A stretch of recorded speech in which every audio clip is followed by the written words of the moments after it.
Welcome, chosen ones and children of dawn, to our new exploration, the law of thinking. In this journey, we will delve into the profound principles that govern our thoughts and shape our reality. The law of thinking is a fundamental concept that transcends time and space, bridging the metaphysical realms of eternity and infinity. It is through this law that we begin to understand the infinite potential of our minds and the power of our thoughts, the coexistence of past, present, and future. The present moment, the pivotal eternity of now, separates the past and the future, yet these two states of being coincide in a continuous flow. The terms eternity and infinity are metaphysical abstractions that indicate the limits of human intellect, forming a closed system of thought. The finite mind creates finite conceptions, while the infinite contains itself. Man is a thinking machine, the alembic of thought, transmuting thought into terms of thought, the general into the particular. In Kemetic spirituality, time is often depicted in a cyclical manner.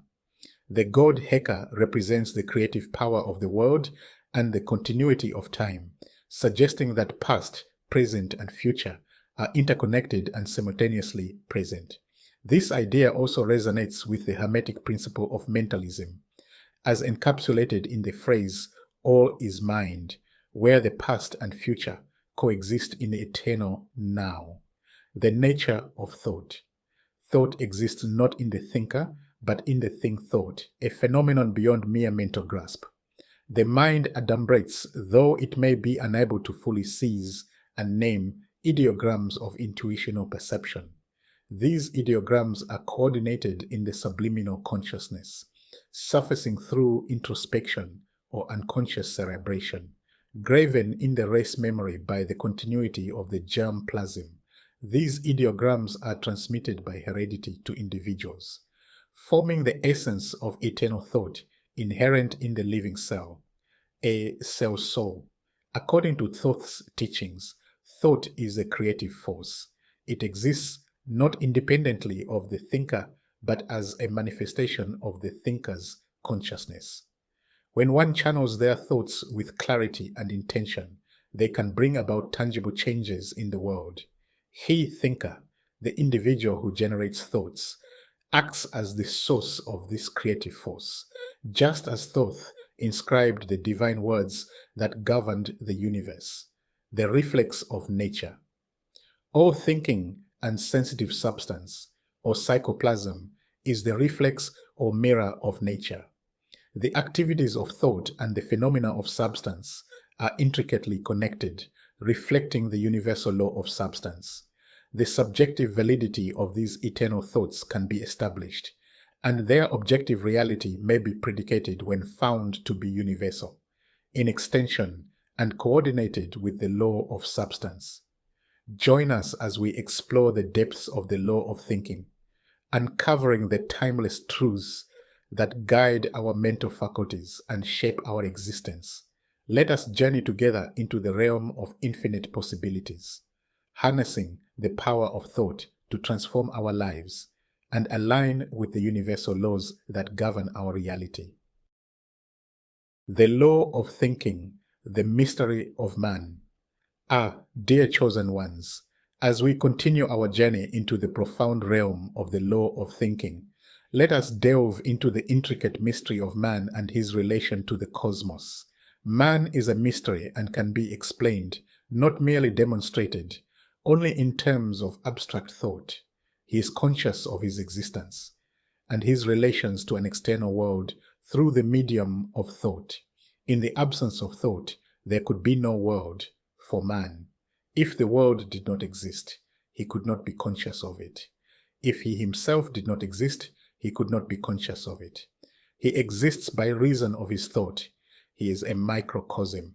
Conversely, in the macrocosm, in our psychophysical parallelism, cosmic thought conceives substance, the substratum of life or sensibility to motion, This anthropistic connotation is legitimate only under our hypothesis and interpretation of a fourth dimension in space.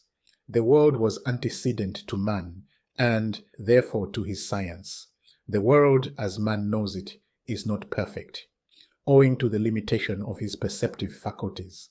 But life as a conservative force is a process of constant change, transformations of energy, and it correlates motion, the inherent property of matter. The transmutations of energy are infinite and varied, but the modes of matter are finite and uniform. Hence the subjection of the second to the first process in cosmogonic evolution. The visible universe is finite, simply tending to aggregation of mass. The invisible universe is infinite and eternal, cause and effect in one. Life then, although the highest function of motion, is subordinate to thought. It is simply a medium or dynamo of thought, nothing more. In the scale of presentative function, mind ranks higher than self-consciousness, whilst memory and mind combine to form the soul, organized thought and organized spirit in a psychoplasmic entity. The universe, which contains the whole of man's concept of truth, and therefore his standard of perfection, is and must be perfect, because it is infinite and eternal.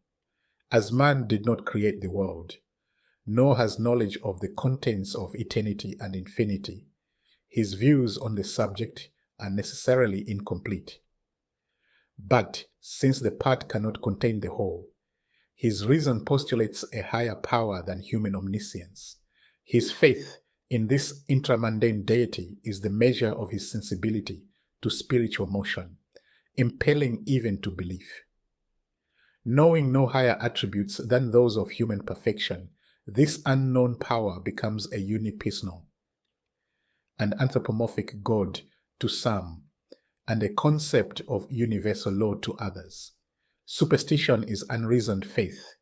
Unreasoned faith is superstition, unless one believes in revelation. Surely life itself is a revelation of something, not ourselves, but infinitely lower in the scale of presentative function. Since the finite mind cannot gauge the infinite and unconditioned, it postulates an unknowable and absolute cause immanent in nature, both as a necessity of reason and in order to account for the orderly and inevitable sequence of natural phenomena, which, by virtue of its uniform constancy and constant uniformity, cannot be the effect of blind chance. Proverbs 23:7 states, "As he thinks in his heart, so is he."